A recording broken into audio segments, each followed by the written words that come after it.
Hey everybody, it's Dave Duford here at Final Expense Agent Mentor at feagentmentor.com, where I help agents like you succeed in selling insurance. And in today's video, the topic that we're going to discuss as I look at my notes is why pre-qualifying before presenting your product is the best way to go when it comes to selling insurance. So I am a big advocate, and I have been ever since I got into the sales business, about figuring out if the person that I'm spending my valuable time with in a sales presentation is somebody who is going to be what I would call a high odds buyer or a low odds buyer.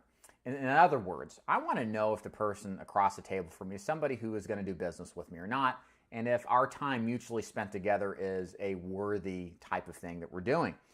And so what I define that as is the pre-qualification stage to a sales presentation.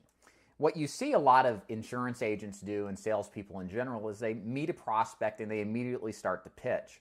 They pitch the product, they pitch the features, they pitch the terms, but they don't spend the time understanding why this prospect would even consider to begin with if this person should purchase this product or not. Perhaps the salesman is sitting down and pitching a life insurance plan to cover for final expenses when what they really want is an income replacement plan. But if they had only listened to what is important to the prospect, they would have been able to craft a custom tailored pitch to their prospect to better align with what it is that they want to accomplish and what is important to them. So I think there's 4 things that are really important when it comes to sitting down and presenting to your client, but first pre-qualifying.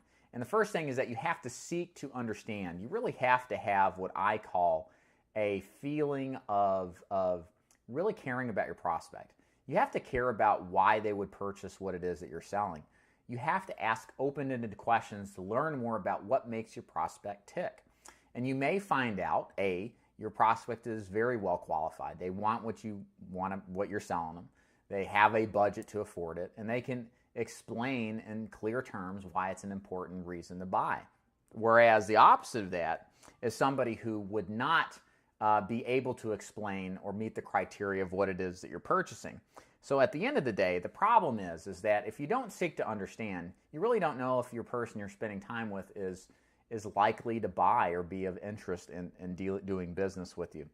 So I say all this because the first step you got to do is seek to understand. That means early on in the sales call, you have to ask open-ended questions. So when we're dealing with a life insurance prospect that requested information, the first question we ask is, what were your thoughts, concerns when you sent back this card or filled out the form online? And then just to shut up and let them tell you all the reasons what motivated them to receive this solicitation call. So that's number 1. Number 2, this is really kind of an added benefit that just happens naturally.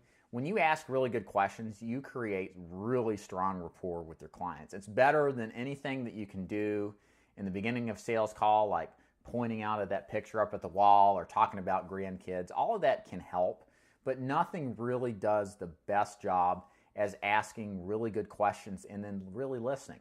The reason why is because your client gets to explain thoughts and concerns that have really bothered them that they've not really been able to tell anybody.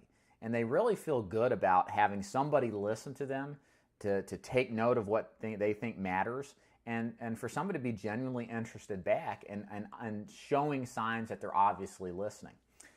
Many times you'll have these people think you're the greatest conversationalist when you've literally only spent 10 to 20% of the time talking, while they've spent the 80% of the time answering the questions.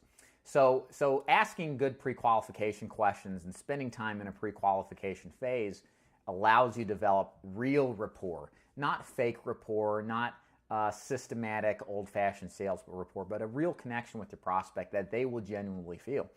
Point number 3 is that it saves your time.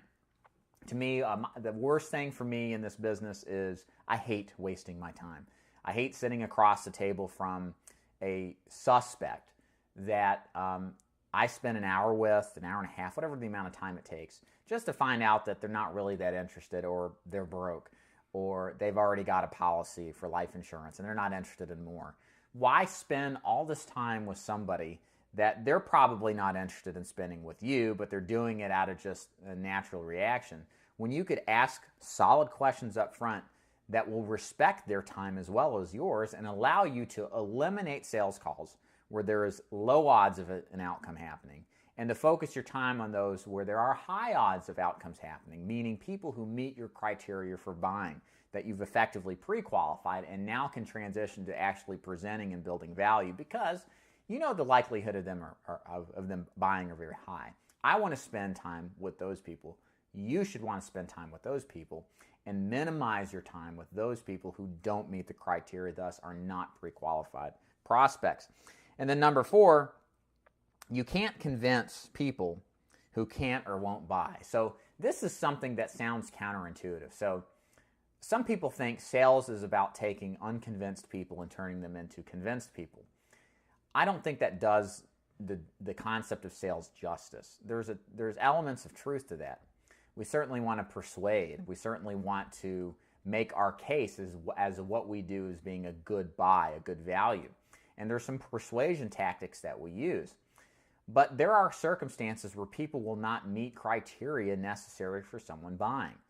You may meet somebody who doesn't if you're involved in selling investments and opportunities. If they don't and cannot collect the capital necessary to do it, then most likely why would you spend time on somebody where you're going to have that much level of resistance and incapability versus finding those high odds buyers that more readily have access to capital in order to fund the investment opportunity you're selling, and spend time with those instead of the others, because there's a lot more time to get a marginal amount of results where you can spend half the time to get triple the results or whatever with better prospects.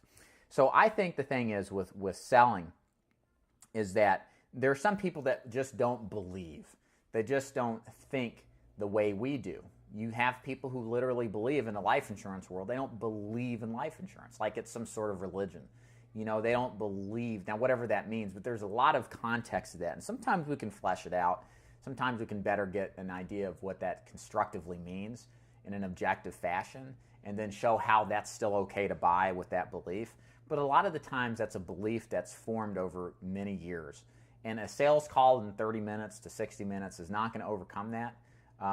And why, again, do you think you could come into a person's house and basically convert them from a non-believer to a believer? It's something where people take time to gradually change their modes of thinking. It doesn't happen overnight. It could, but most likely it doesn't. And if it does happen, it's due to a life event. People become believers in life insurance, for example, when they lose their spouse because they died suddenly and they didn't expect it and now have all this money and bills. Now they become a believer. But that's what it takes with a lot of these people. And it just depends on the circumstances of what it is that you're selling.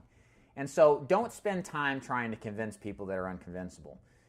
Pre-qualifying allows you to figure out if these people are the kind of person you want to do business with. And I'll summarize my presentation here with you with this. Pre-qualification makes the salesperson's life more enjoyable. You spend more time with people who like what you have to offer. You spend more time with people who are better prospects. It's more enjoyable. There's less stress. There's less pressure. And I think there's just so many benefits from pre-qualifying ahead of time that you really just enjoy sales much more. And it allows for a lot of people that would otherwise struggle in sales to actually thrive and to make this from a short-term, in-between careers profession to a long-term profession where they can service and help people that really need their help. My name is David Duford. I hope you enjoyed this training. If you like it, please feel free to subscribe below and let us thumbs up this video if you do like it as well, and share it if you have some people who you know that like to sell and need help, because that's what these videos are for. Thank you so much for watching, and we shall see you next time. Take care.